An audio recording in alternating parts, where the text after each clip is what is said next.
My name is Jeremy Bock, and I've been a member of C-Suite for Christ for almost since its inception, a little over a year and a half, and just thankful for the opportunity to share with you how God really showed up in a powerful way in my life.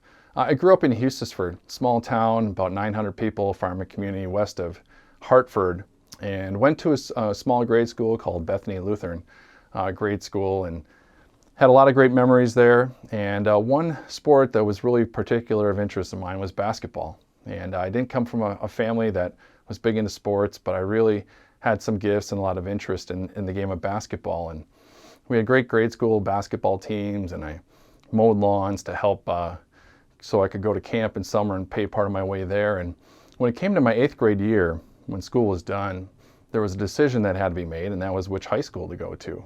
And most everyone that grows up and goes to Bethany or is in Houston goes to Houston Public School.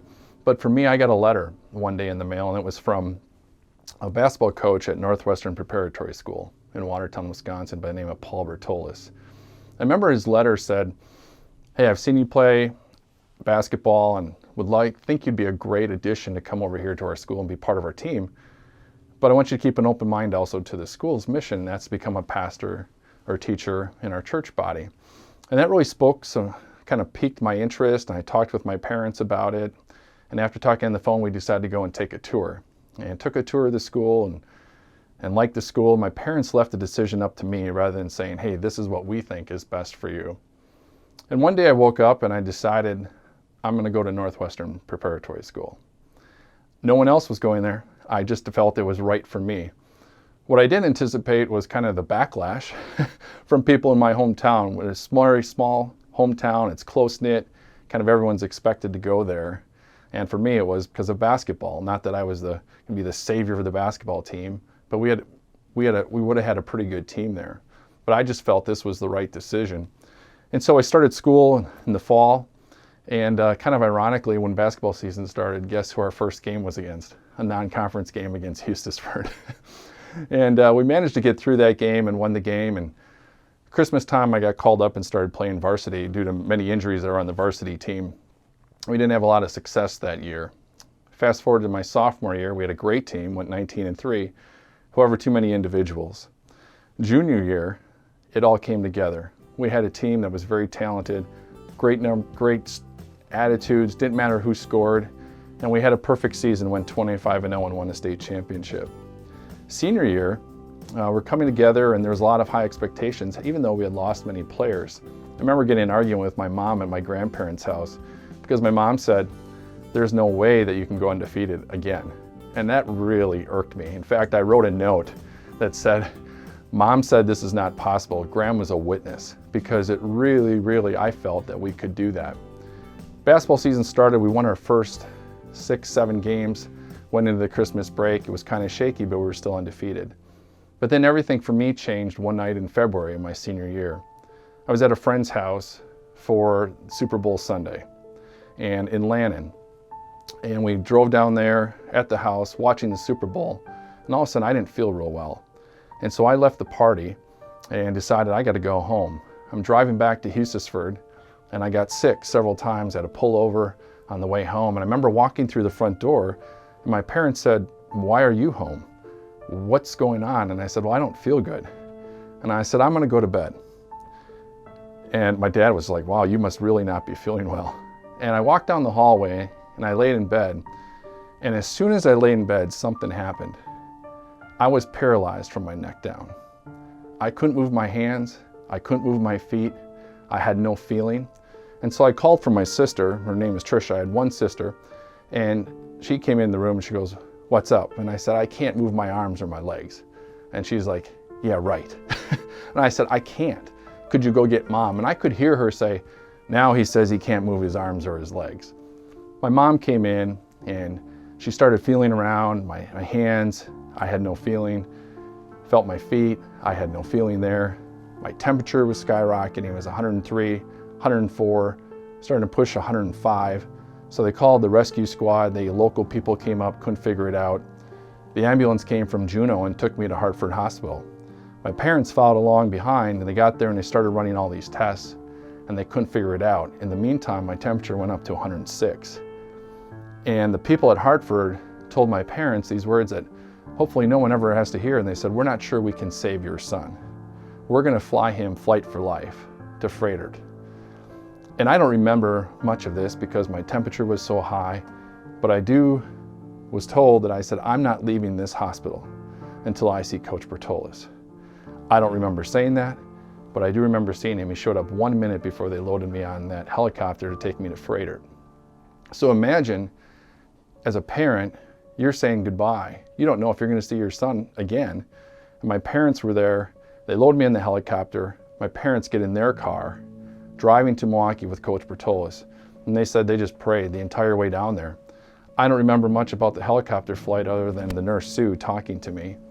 And then through the night, it's all a blur, except for the spinal taps that they did on my back because they thought I had spinal meningitis, but that came back negative. I woke up the next morning in intensive care with wires all over my body, hooked up, machines, people who I had no idea who they were, and trying to figure out where am I and what happened. And then remember my parents and the doctors talking to me and say, "You're really fortunate to be alive." They ran all these tests. They couldn't figure out what it was. Even through the week that I was there, all they could come up with was it was a viral infection that overtook my central nervous system. I lost 25 pounds in a week. They ran all these tests, and before I was let go of the hospital, they ran all these tests to check if there was brain damage. I remember these wires they put all over my head and flashing lights to see how my brain responded. And everything came back negative. And they're like, "This is incredible because your temperature was almost 107 degrees.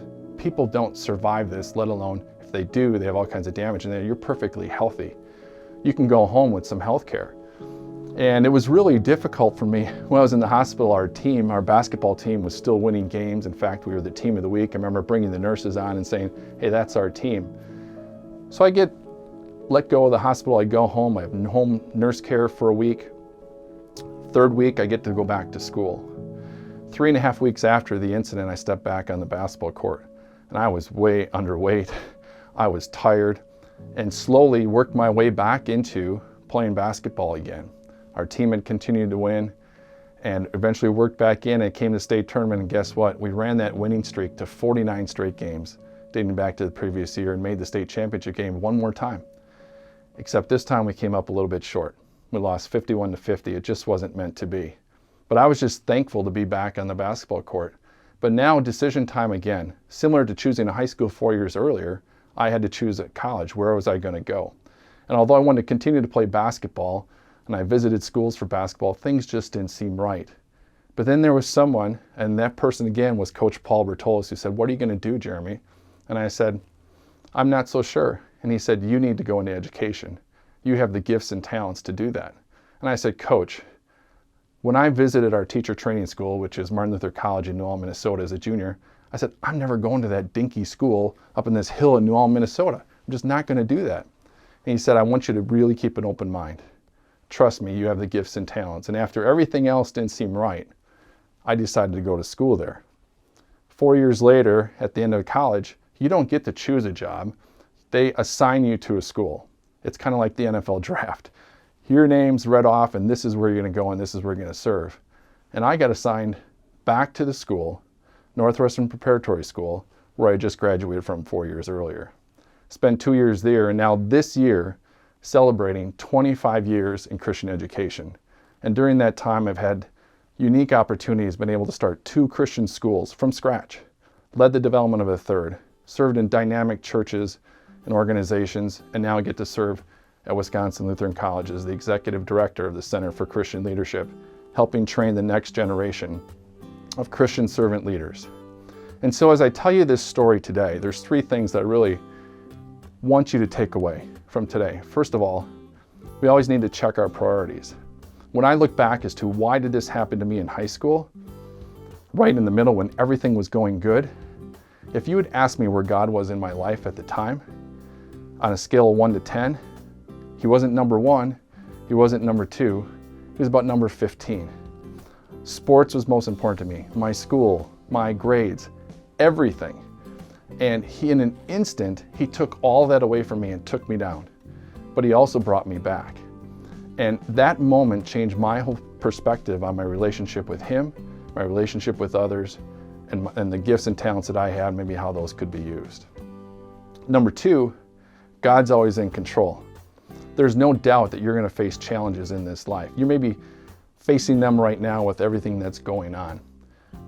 But no challenge is greater than what God has given you. And he knows your limits. He knows your boundaries. You might feel weight coming down on top of your head, but he knows your breaking point. Some of my favorite passages are, in all things, God works for the good of those who love him. And Jeremiah 29:11, for that I know the plans I have for you, declares the Lord, plans to prosper you and not to harm you, plans to give you hope and a future. He has a perfect plan for each and every one of us, and he's going to use whatever it is, both good and bad, to carry out his plans for us. And then third, how can you be a coach Paul Bertolus? Now, I'm not asking you to become a great basketball coach, and he was fantastic. He knew the game like nobody else. But what I mean, he saw something in me, even before he knew me. And he knew the gifts and talents that I had, and he gave me a push. He gave me the nudge I needed as part of God's plan to carry out his purpose in my life. And I think all of us, whether it be the roles we're in or in C-suite for Christ, we all know people, older, younger, who have unique gifts and talents. But how many of those people maybe just need a nudge, need a word of encouragement, need someone to say, hey, you need to consider this, so they can achieve their plans and their goals as part of God's plan as well. I really appreciate you allowing me to share my story today. God certainly showed up in numerous ways, but this is one that really shaped the course of my life. And I just thank you for the opportunity and God's blessings as you continue to serve and impact his people.